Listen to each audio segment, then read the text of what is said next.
Puji Tuhan, haleluya. Hari ini saya kasih khotbah, saya pikir nggak kebetulan. Tadi Bu Ibu Efraim sharing dan mama saya juga sharing. Saya pikir ini mendukung khotbah ini dan saya kasih judul Tuhan yang berperang bagi kita. Katakan sama-sama saya. Tuhan yang berperang bagi kita. Saya mulai dulu dari Yohanes 5 ayat 39. Jadi Alkitab itu, saya ulangi lagi, Alkitab itu dari awal sampai akhir itu cerita tentang satu pribadi saja, tentang Yesus. Ya, kita baca apa? Ini saya pikir biar suara saya nggak habis. Nah, di sini ada pendeta ini dia yang baca. Nah, jadi karena banyak ayat kita hari ini, jadi dia yang baca. Ya, saudara tinggal mengikuti aja. Yohanes 5 ayat 39. Oke, Yohanes 5 ayat 39. Kamu menyelidiki kitab-kitab suci sebab kamu menyangka bahwa olehnya kamu mempunyai hidup yang kekal, tetapi walaupun kitab-kitab suci itu memberi kesaksian tentang aku. Ayat ini bicara tentang orang-orang Farisi pada saat itu. Yesus sedang ngomong sama orang-orang ahli-ahli Taurat. Kalau kita bicara Alkitab, tak ada satupun yang mengalahkan. Kalau pada saat itu perjanjian lama ya, tak ada satupun yang bisa mengalahkan penguasaan Alkitab Taurat itu daripada orang ahli Farisi. Ayat hafalan mereka luar biasa. Artinya mereka sering baca firman, mereka sering baca Alkitab, tetapi muncul ayat ini bilang, kamu menyelidiki kitab-kitab suci sebab kamu menyangka bahwa olehnya kamu mempunyai hidup yang kekal. Tetapi walaupun kitab-kitab suci itu memberi kesaksian tentang siapa? Tentang aku, Yesus yang ngomong. Jadi jangan saudara pikir Yesus hanya ada di perjanjian baru. Ini waktu Yesus ngomong kepada ahli Farisi itu, ahli Taurat itu, dia ngomong tentang kitab yang ada pada zaman itu, yaitu perjanjian lama. Jadi perjanjian lama pun menyaksikan, menceritakan tentang siapa? Tentang Yesus. Tapi Pak, tak ada tulisannya di situ. Di perjanjian Kejadian tak ada tulisan Yesus. Di Keluaran sampai Maleakhi tak ada tulisan Yesus. Tetapi ini semua itu menyaksikan, menggambarkan tentang kedatangan Yesus yang akan menyelamatkan saya dan saudara. Bukti satu lagi apa? Di Lukas 24 ayat 27. Coba kita lihat. Jadi sebelum saya masuk ke Tuhan yang berperang, kemarin saya sebelum khotbah ke pemuda di mana? Di Politeknik.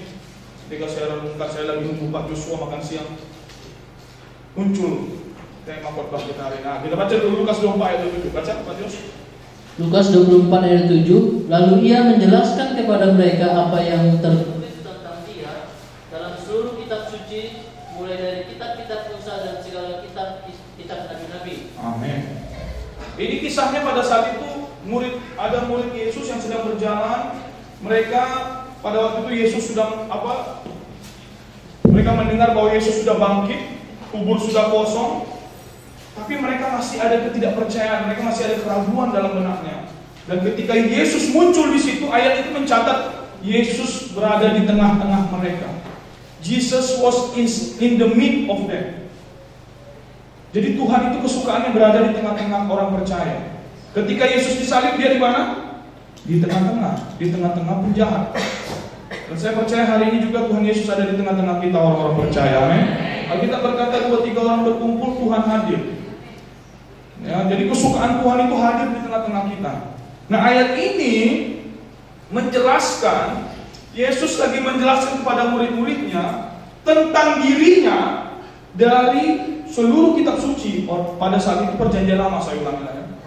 Kitab-kitab Musa, Kejadian, Keluaran, Imamat, ya, 5 kitab, dan segala kitab nabi-nabi. Semua itu menceritakan tentang Yesus. Jadi walaupun tak ada tentang tulisan Yesus di situ, tetapi semua perjanjian lama, perjanjian baru, benang merahnya adalah Yesus. Jadi kalau perjanjian lama itu disebut bayangan, pola, pattern yang menggambarkan bagaimana Yesus akan menyelamatkan kita. Nah, kalau kita udah paham ini, masuk ke 1 Samuel 17. Nah, ini dia. Saya dulu belajar ayat ini bertahun-tahun lamanya, saya berpikir bahwa ketika Daud mengalahkan Goliat, kita Daudnya. Oke, 1 Samuel 17. Jadi selalu Daud mengalahkan Goliat, sama kesaksian mama saya tadi kan. Saya bilang, "Mak, nanti mama kesaksiannya apa?" Saya dengarkan satu, "Oh baguslah." Mengarahnya kepada Tuhan. Kenapa? Sering sekali kita melihat diri kita Daudnya. Saya berpikir dulu kita akan menghadapi Goliat, ada masalah, ada tantangan, ada problem. Kita harus kuatkan diri kita menghadapi masalah itu. Apakah itu salah? Tidak salah. Saudara harus kuatkan dirimu memang menghadapi masalah. Katakan amin. Tidak salah. Bahkan orang yang tak kenal Yesus pun tahu cerita ini. Facing your own Goliath, kan? Menghadapi Goliat Anda. Mungkin banyak motivator bilang, engkau mungkin seperti Daud kecil menghadapi Goliat yang besar. Itu tidak salah. Tetapi ada nilai yang jauh lebih dalam dari kisah ini. Ternyata Daud itu bukan kita. Kita itu adalah tentara Israel yang bersembunyi ketakutan. Kita itu tentara Israel yang khawatir macam mana kita ini, mati nggak kita hari ini? Ya kan? Macam mana ini masa depan kita ini, bangsa Israel kita akan dibuang ke penjajahan. Saudara, itulah saya dan saudara hari ini. Kita sering ketakutan, khawatir. Ya. Mama saya nggak usah lah jauh-jauh. Tadi masalah maju ke depan aja dia khawatir. Nanti aku maju mati nggak lampunya ini? Bilang tenang mak, dihidupkan. Nggak bisa lagi baca ini kan? Baru udah mau maju, nanti aku turun, duduk. Aku langsung jalan aja atau gimana? Aku kasih kode mana ya? Nggak usah yang jauh-jauh, kekhawatiran itu gampang sekali muncul. Sebelum mama saya ke Batam, dia bilang gimana ini nanti pagi-pagi nih, sampai ngantar kami ke bandara. Setiap hari kita menghadapi tantangan, menghadapi sesuatu yang memunculkan kekhawatiran. Dan kita itulah bangsa Israel yang ketakutan itu. Maka kita sama-sama belajar hari ini. Saya mau kasih tahu langsung intinya. Daud itu bukan saya dan saudara. Daud itu adalah gambaran Yesus yang menyelamatkan kita. Dulu saya merenungkan ya, bagaimana memahami karena domba, anak domba itu seluruh kita umat manusia diselamatkan. Setelah baca kisah inilah kita bisa memahami. Ya, kita baca dulu Pak Joshua 1 Samuel 17. Bagaimana konsep satu orang yang berperang, satu bangsa dimenangkan. Silakan dari ayat 1.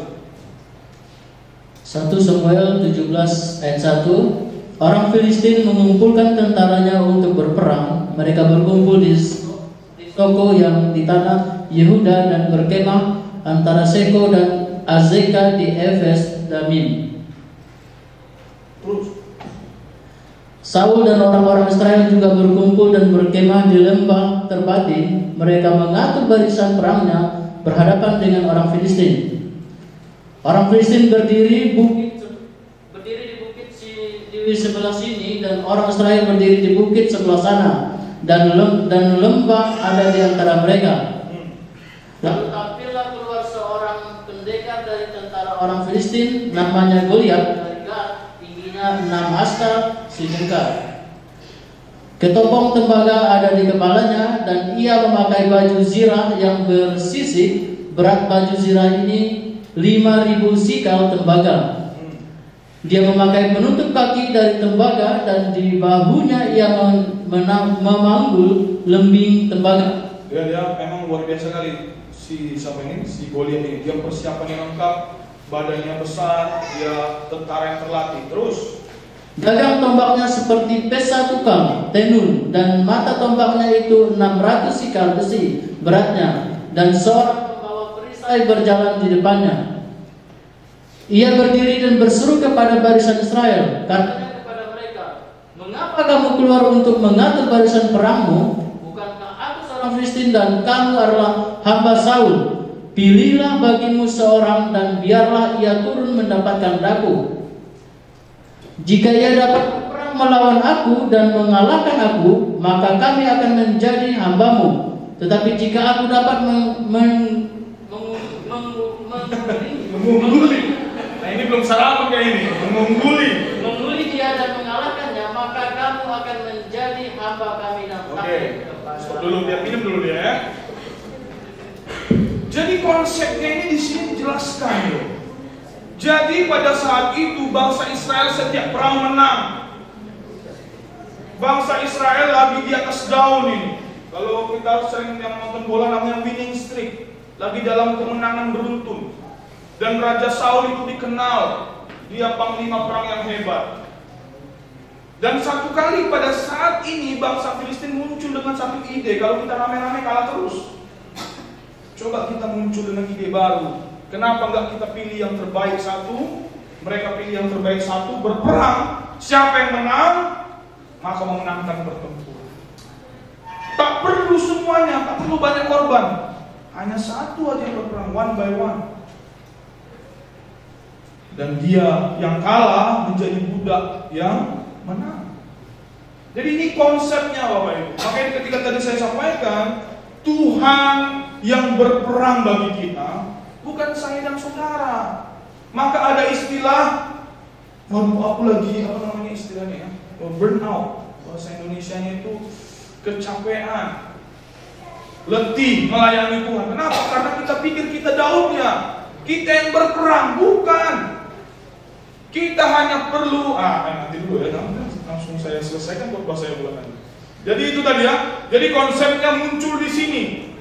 Kalau domba mungkin kita agak kurang paham. Di sini dijelaskan sangat detail. 1 lawan 1. Siapa yang menang? Bangsa itu menang. Bangsa yang ketakutan tadi tiba-tiba Daud kalahkan Goliat. Dia yang ketakutan itu sadar tidak sadar dia menang. Anak saya tadi, walau dia sadar tidak sadar ya, anaknya 5, ada masih mau sekolah 3 orang, yang 1 masih kecil. Dia sadar nggak sadar, dia dengar firman, dia ikut ibadah, dia ikut komsel, dia melayani Tuhan. Sadar nggak sadar firman itu masuk, Tuhan yang berperang bagi dia. Kalau dihitung-hitung mungkin nggak masuk akal juga, dari mana lah uang mama saya bisa begini. Makanya sekarang anaknya udah aman semua kan? Yang paling sudah di Batam. Makanya saya bilang nanti kalau banyak uang sisa uang mama ya kirimkan ke sini ya. Jangan ada yang uang. Anaknya 5 dulu kan, sekarang udah bersih semua kan. Oke, lanjut Pak Jos 11 di 11. Oh, ada 10 dulu ya, 10. Oke. Biar kita paham. 10. Pula kata orang Filistin itu, aku menantang hari ini barisan Israel. Berikanlah kepadaku seorang supaya kami berperang seorang lawan seorang. 11. Ketika Saul dan segenap orang Israel mendengar perkataan orang Filistin itu, maka cemaslah hati mereka dan sangatlah ketakutan. Bapak Ibu, yang kita dengarkan menentukan yang muncul dalam hati saudara. Yang kau dengarkan ancaman, tantangan, masalah, maka yang muncul apa? Cemas, ketakutan, kekhawatiran. Tetapi jika kita dengar firman, yang kita dengar pengharapan dari Tuhan, maka saya ingat minggu lalu lagu kita adalah aku akan terus bernyanyi sampai lagu pengharapan itu muncul. Ya, jadi kalau kita salah dengar, dampaknya besar. Mari kita sama-sama memilih mendengarkan pengharapan yang dari Tuhan. Amin. Selanjutnya 12, kita lihat bagaimana, ini dia kisah bagaimana Yesus datang ya. Daud, gambarannya adalah Daud di sini. Yo. Ayat 12. Daud adalah anak seorang dari Efrata, dari Betlehem Yehuda, yang bernama Isai. Isai mempunyai 8 anak laki-laki. Pada zaman Saul seorang itu telah tua dan lanjut usianya. Ketika anak Isai yang besar-besar telah pergi berperang mengikuti Saul, nama ketiga anaknya yang pergi berperang itu ialah Eliab, anak sulung. Anak yang kedua ialah Abinadab, dan anak yang ketiga adalah Sama. Daudlah yang bungsu. Jadi ketiga anak yang besar-besar itu pergi mengikuti Saul. Tetapi Daud selalu pulang daripada Saul untuk mengembalakan domba ayahnya di Betlehem. Orang Filistin itu maju mendekat pada pagi hari dan pada petang hari. Demikianlah ia tampil ke depan 40 hari lamanya. Oke, sampai di situ ya. Jadi bayangkan, oke. 40 hari lamanya si Goliat ini pagi-pagi muncul. Setiap petang hari dia muncul. Apa yang dibilangnya? Mananya kalian? Akan kubunuh pahlawan kalian itu. Kuhabisi, maka kalian akan jadi budak kami. Itu terus yang diomongkannya pagi-pagi dan sore hari. Saya nggak tahu bagaimana dengan hidup saudara. Kapan yang muncul masalah itu dalam pikiran saudara? Mungkin pas pagi-pagi bangun, alamak belum selesai masalah ini. Waduh, yang ini belum beres lagi. Oh, aduh. Kalau ini terus kita pilih untuk benar, ini seperti bangsa Israel ini, mereka ketakutan. Kalau kita lihat ya, Saul itu di Alkitab dicatat begini, dari pundak ke atas tak ada yang lebih tinggi dari Saul. Dialah pahlawannya. Dia duluan sembunyi di situ. Kenapa? Karena yang mereka dengar, yang mereka suara yang mereka dengar tiap hari adalah kata-kata penghakiman. Selanjutnya, ayat yang ke-17, Isai berkata kepada Daud anaknya, ambillah untuk kakak-kakakmu berti gandum ini seeva dan roti yang 10 ini, bawalah cepat-cepat ke perkemahan kepada kakak-kakakmu. Dan baiklah sampaikan keju yang 10 ini kepada kepala pasukan 1000. Tengoklah apakah kakak-kakakmu selamat dan bawalah pulang suatu tanda dari mereka. Oke, stop sampai situ dulu. Jadi sebenarnya ya, kenapa Daud datang ke pertempuran itu? Bukan Daud yang mau pergi bertempur, bukan Daud yang mau mencari pamor, mencari panggung istilahnya. Tetapi sebenarnya hati bapaknya yang mengasihi anaknya yang 3 berperang. Karena dia tahu peperangan kali ini lebih besar, lebih berat. Bapaknya bilang, Daud, cek dulu abang-abang. Saudara, kenapa Yesus datang ke dunia ini? Bukan dia mau cari pamor. Seluruh jagat raya ini menyembah dan memuji dia. Katanya apa? Kalau kita pun tidak mau memuji, batu pun bisa memuji Tuhan. Jadi Tuhan nggak cari pamor. Tapi karena Allah Bapa di surga merasa, kayak mana nih anak? Tak sanggup mereka menggenapi hukum Taurat. Tak sanggup mereka hidup di dalam standar kekudusan itu. Makanya Yesus diutus. Amin. Makanya Yesus harus meninggalkan surga, meninggalkan zona nyamannya untuk datang jadi manusia, lahir di kandang domba, menderita, mati, dan bangkit. Di hari ini saudara kita bisa lihat hati Bapa itu dari kisah ini. Selanjutnya kita langsung lompat Pak Jos, kita di 28. Ketika Eliab kakaknya yang tertua mendengar perkataan Daud kepada orang-orang itu, bangkitlah amarah Eliab kepada Daud sambil berkata, mengapa engkau datang? Dan pada siapakah kau tinggalkan kambing domba yang 2-3 ekor itu di padang gurun? Aku kenal sifat pemberanimu dan kejahatan hatimu. Engkau datang kemari dengan maksud melihat pertempuran. Ayat 9. Tetapi jawab Daud, apa yang telah sampai situ aja, sampai situ. Lihat ya, Daud tadi adalah gambaran Tuhan Yesus. Akan ada juga saat dimana ketika kita mungkin menghadapi tantangan yang berat ataupun apapun yang kita hadapi, ketika kita mengandalkan Tuhan, akan ada juga yang mempertanyakan tentang kepercayaan kita itu. Gampang kali kok ngomong Tuhan semua. Masa sih ayat itu bukan untuk kau itu? Kau kayak paling rohani aja. Kenapa? Akan ada banyak tantangan, akan banyak orang yang mempertanyakan. Saya ingat salah satu senior saya juga dulu di Rostel. Dia sering melayani orang yang dilayani ini, dia bilang begini, Tuhan kita itu kaya bro. Tuhan kita itu luar biasa, dia akan mencukupi segala kebutuhan. Tiba-tiba dilihatnya kawan ini PI jalan kaki terus. Jadi orang itu bilang, kau bilang Tuhanmu kaya, kau bilang Tuhanmu dahsyat, kok kau PI jalan kaki? Akan ada yang mempertanyakan. Tapi kita harus bisa berpegang teguh dengan itu. Situasi kita mungkin belum berubah, mungkin suasananya belum sesuai dengan yang kita harapkan, tetapi sifat Tuhan, dia kaya, dia baik, dia peduli, itu tidak pernah berubah. Katakan amin, saudara. Jadi kita harus tetap berpegang teguh di situ. Selanjutnya, ayat Ayat 40, lalu Daud mengambil tongkatnya di tangannya, dipilihnya dari dasar sungai 5 batu yang licin dan ditaruhnya dalam kantong gembala yang dibawanya, yakni tempat batu-batu, sedang umbannya dipegangnya di tangannya. Demikianlah ia mendekati orang Filistin itu.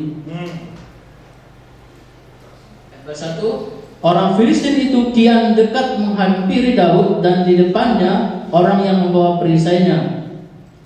Ketika orang Filistin itu menunjukkan pedangnya ke arah Daud serta melihat dia, dihinanya Daud itu karena ia masih muda, kemerah-merahan dan elok parasnya.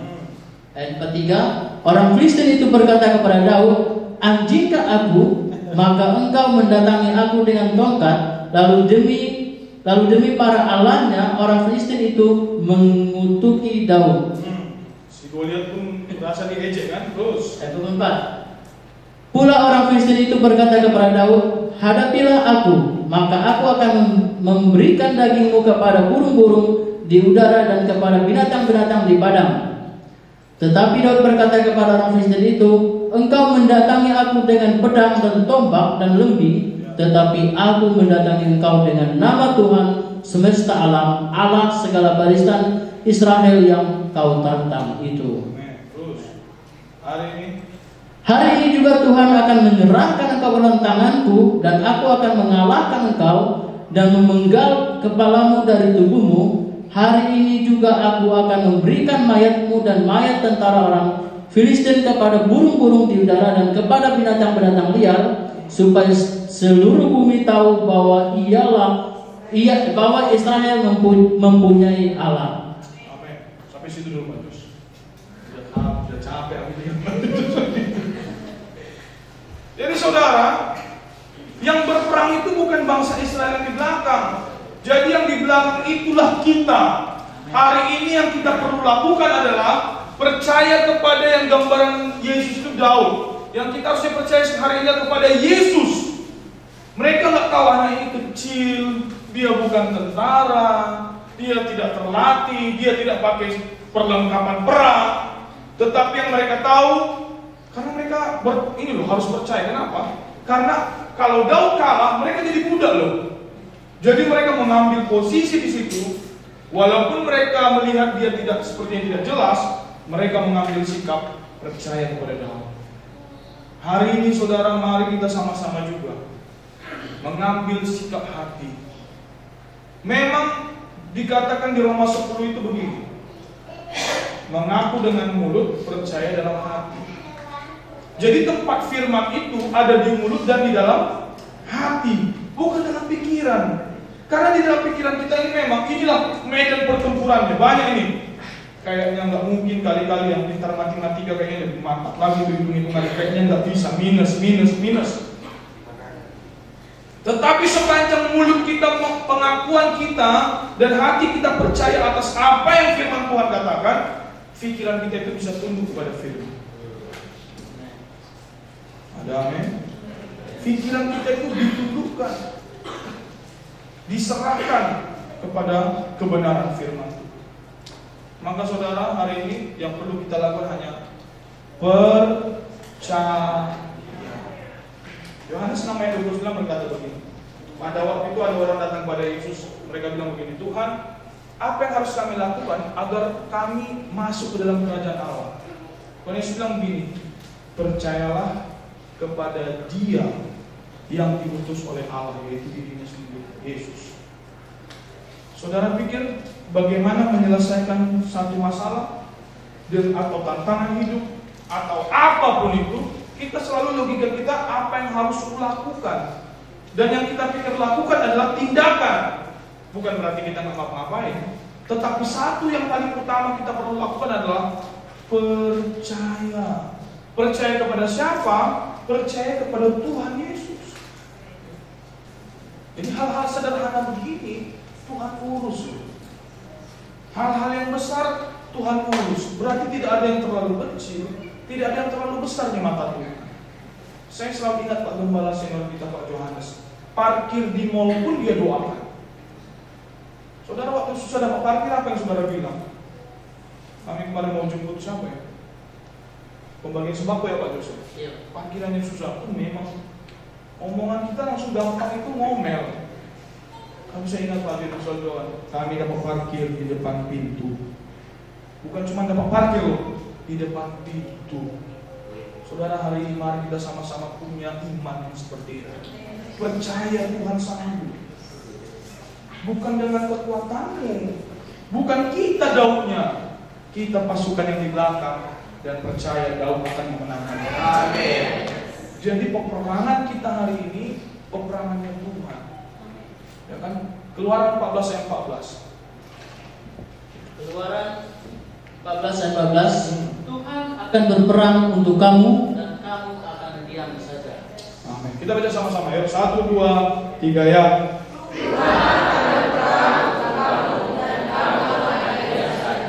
Inilah dia.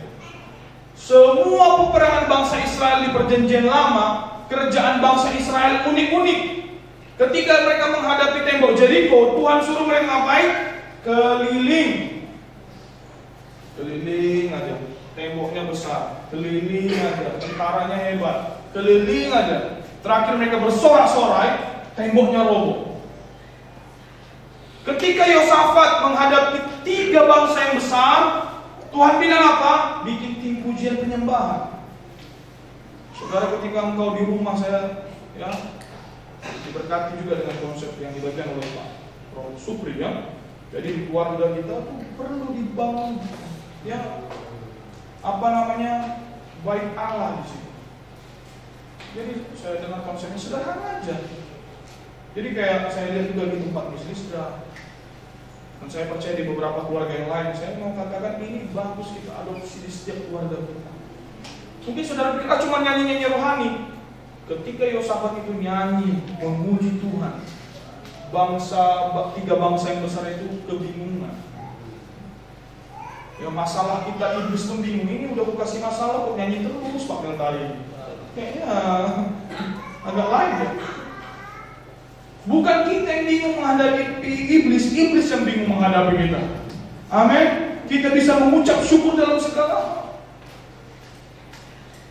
Saya pernah bagikan itu ya.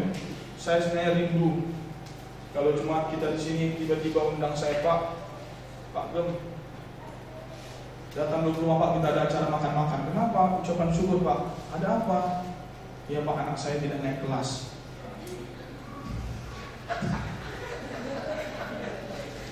Kalau anaknya naik kelas, rumah baru, pernikahan, anak lahir baru, itu biasa. Tapi dalam segala hal kita bisa mengucap syukur. Itu artinya Pak yang tadi bilang saya, Pak ini Pak, kenapa? Ya Pak, ada rumah saya satu kebobolan, kita ucapkan syukur dulu. Nanti kita sudah sampai di pemahaman segala sesuatu itu mendatangkan kebaikan. Saya dari mama saya ceritakan, saya dulu drop out. Saya pengen masuk itu IKJ, Institut Kesenian Jakarta. Banyak dulu musisi lahir dari situ. Dan saya suka musik. Orang tua saya dulu setuju. Tapi ketika mereka mungkin diskusi dengan keluarga yang besar, mereka bilang tidak ada masa depan. Ini saya masuk Universitas Negeri Teknik Sipil, dan saya gagal. Saya nggak suka. 2 tahun bahkan mama saya bilang coba lagi lah. Tetap gagal karena saya nggak suka di situ. Dan akhirnya singkat cerita ketemu hamba Tuhan, saya pergi ke Batam. Saya pikir kan ini kan kelihatannya jelek kan. Dulu saya tanya ibu saya, gereja kayak sekali setahun pun enggak. Natal nanti kan, orang masih Natal datang tahun baru. Ini saya bilang saya masih lama mandi karena mama saya nggak mau terlambat, cepatlah dia berhenti kan. Tapi itu cara Tuhan, sepertinya ini jelek, tetapi Tuhan buat jadi baik. Sekarang saya bukan lagi cuma gereja, pendeta. Jadi saudara, kelihatannya mungkin di mata kita tidak baik. Ketika ada firman Tuhan berkata Tuhan turut bekerja dalam segala sesuatu mendatangkan kebaikan, itu karena mata kita di sini yang lihat, oh nggak baik ini. Tuhan itu seperti itu. Dia udah lihat semua dari awal kehidupan kita sampai akhir. Jadi di mata Tuhan tidak ada yang tidak baik juga. Karena dia sudah atur semua gimana. Si Goliat ini muncul, jangan saudara pikir kecelakaan. Tuhan atur itu agar kehidupan Daud menggenapi yang Tuhan panggil dalam kehidupannya. Jadi hari ini pun mungkin ada Goliat dalam hidupmu. Saya suka istilahnya, pernah saya dengar itu. Istilahnya dari Joel Osteen, dia bilang ordain. Tuhan taruhkan dia di situ purposely, dengan sengaja, agar kita menuju kepada arah, kepada panggilan kita. Satu kisah di Alkitab, di Kisah Para Rasul. Pada waktu itu murid-murid mengalami kegerakan rohani yang luar biasa. Banyak orang bertobat. Di Yerusalem itu berkobar-kobar, banyak jiwa. Katanya tiap hari ditambahkan jumlah orang. Tapi muncul penganiayaan, orang Kristen dibunuh, ditangkapi, jadi mereka terpaksa lari. Oleh karena itulah Injil diberitakan ke seluruh dunia. Mereka lupa yang bilang Tuhan kan, pergilah, jadikanlah semua bangsa muridku, pergilah sampai ke ujung-ujung bumi. Mereka lupa. Kenapa? Karena enak, enjoy. Tetapi Tuhan izinkan itu bukan masalah sebenarnya, agar justru jadi jauh lebih baik. Sampai hari ini kita di Indonesia mendengar Injil juga. Kalau enggak cuma orang Israel aja yang mendengar. Jadi hari ini saudara, ketika kita sudah baca ini semua, apanya masalah? Apanya tantangan hidup? Apanya yang buat kau selama ini berpikir, Tuhan, kok kau gak pernah lihat aku sih? Kok kau kayaknya gak pernah jawab doa aku sih? Hari ini saya mau katakan saudara, Tuhan kita itu setia. Amin. Jadi dia setia, dia turut kok melihat semua jalan hidup kita, dan dia pastikan kemenangan itu sudah ada di tangan kita. Kita tinggal percaya.